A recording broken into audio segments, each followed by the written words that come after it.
Hey guys, it's Kristen. Welcome to my channel, or welcome back to my channel. Yes, I've been watching Tana Mongeau, and that is why that came out. I am so sorry. So, this crazy thing has happened in the last few days. You're probably a part of it, where this YouTuber girl from England, who I was not previously aware of, announced that she was going to be coming to Minerva next fall, and her 300,000 subscribers all were like, what is Minerva? And a whole bunch of them landed here on my channel, which I'm gonna just clean my glasses because I don't take myself seriously around here.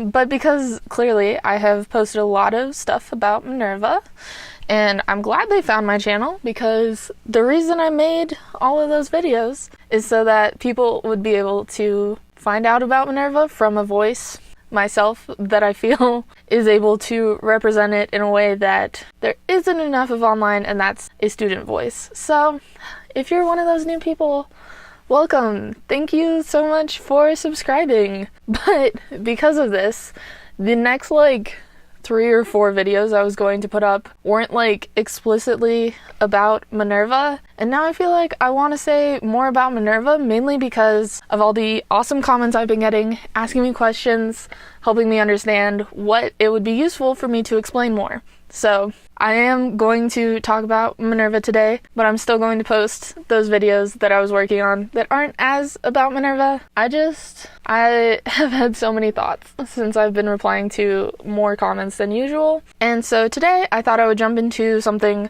related to my most recent video about New Perspectives from Buenos Aires. I thought today I would jump into New Perspectives from San Francisco. I initially was gonna work backwards from BA, but I'm thinking I want to jump back to the beginning. So San Francisco is interesting for me, mainly because it's not actually a new country for me. So I'm American, I live in the United States, I have always lived in the United States, but I grew up in what, compared to San Francisco and the Bay Area more generally, I grew up in what is a small city. I think it does qualify as a city. I wouldn't say I'm small town America, but I am a suburb of a pretty small city. And so my shock, or I joked about this first year, I joked about having culture shock in San Francisco, even though I was still in America, because things were just so different for me that I did struggle a lot with adjusting to the new place. Not just because it was new, but because certain things about the way people lived were genuinely different. So I came up again with just 5 things. I think I'm going to try to stick to that number for this series unless I just have a ton to say, but then I think I'll just try to make it 5 buckets. But so my first one for San Francisco is public transit. So I had literally never used public transit before Minerva. Wait, that's a lie. I had used public transit literally once, and with adult supervision, so I wasn't making any decisions about how to use it. An adult took me there, told me to get on the train, told me to get off the train. So I don't really count it, but it was my first time using public transit completely on my own, and it is pretty confusing and not super intuitive in my opinion. I had to figure out that there were actually 2 subway systems in San Francisco. I didn't realize this for more than a month, actually, possibly more than a month. San Francisco actually has a Muni Metro, which is run by the city of San Francisco, and then they're a part of the BART system, which is the Bay Area Rapid Transit, so that runs outside of San Francisco. And for the first month or more, I thought the BART was the only one that existed, so when I discovered that there was another one, it kind of made me realize that other people just had this whole other set of basic knowledge that I was totally missing, and that's how does public transit work? What does a subway station look like? How do you know what lines a subway station is connected to? How do you know what subway to get on? That was all really strange to me. I think buses were a little bit more intuitive because they're bus lines, and the stops tend to tell you what the numbers of the lines that might pick you up there. And also the buses in San Francisco, in a reply to my last video about Buenos Aires, do announce the bus stops. So it's pretty easy to use the buses, even though I don't love using the buses because, well, one thing in San Francisco was that the bus drivers drive super freaking fast and it was kind of scary. But so the whole concept of public transit was a new thing for me in San Francisco. That probably won't apply to everyone, but for me, that was a big thing. Number 2 is the whole concept of like startup culture was really weird to me when I got to San Francisco. This is mostly like the lingo or the vocabulary around like startups and also just like business more generally, because like I'd never really like spent a ton of time around somebody that was like in business or working in business, and so just various words very confusing to me. Even just like, what is a startup? What's an accelerator? What's a VC? What is like the different rounds of funding? I still don't totally know that much because I'm not like majoring in business, but all of that was very strange. But also the way that startups like are in open office spaces, and a lot of the time they're in like shared office spaces, and the sort of like attitude that comes with that. Some of the like, I would call it like startup slang. We want to create a space, or like what kind of space? And like, I can't think of another word, but that was one that like really stood out to me, was like the way people use the word space, just like more abstract, I guess, was so weird to me. And so all of that I sort of like thought came mainly with the fact that a lot of people worked in startups, and the way that startups ran was totally new and strange.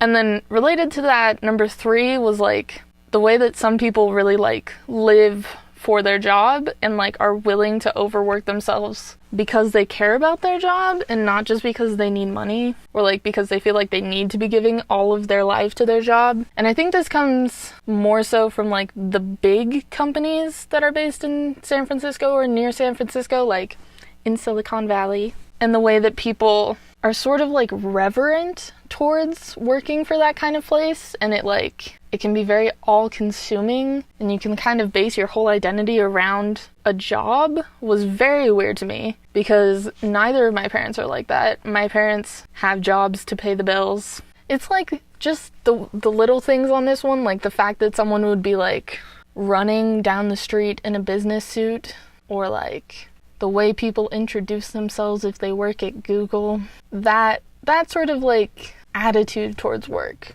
it was just different. Made me think about like, I should really question what I want a job to mean to me, and if I want to draw boundaries between my job and life, how should I do that while also like pursuing something I'm passionate about. A lot of new ideas there in that like general realm of like what should work mean in my life. Going to a little bit more fun side of things, 4 is that literally every weird thing that you can possibly imagine is accepted somewhere, and that somewhere is very likely in the Bay Area.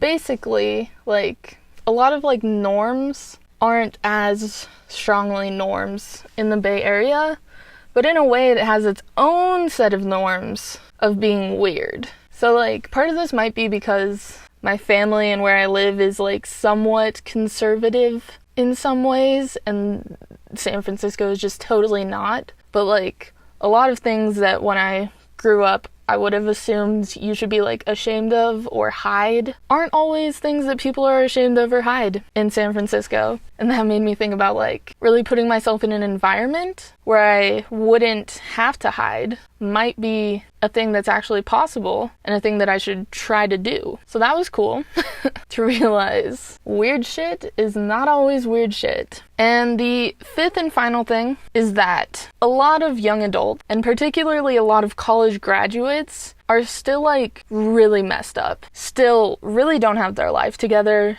are still like not good people, and basically like not everyone like grows up, and not everyone does it very fast, and maybe some people won't ever do it. This mostly came from like me and my friends engaging in online dating in various capacities. We were all like 18, 19, and a lot of the people online dating in San Francisco have just got jobs in San Francisco straight out of college, basically. So a lot of them were a few years older, and it was kind of crazy to interact with these people, thinking that someone who's graduated college should be mature, and finding that that is not always the case. So the takeaway there for me was just that age doesn't equal maturity in any capacity, in any direction, and that I can't count on myself to mature just because I'm getting older. I have to be really making conscious progress on my personal development, because it's something I wish other people were doing more. So those are my 5 things that I really opened my mind to, or was exposed to for the first time while I lived in San Francisco in the first year of Minerva. If you have any questions about that or the general experience in San Francisco, definitely leave them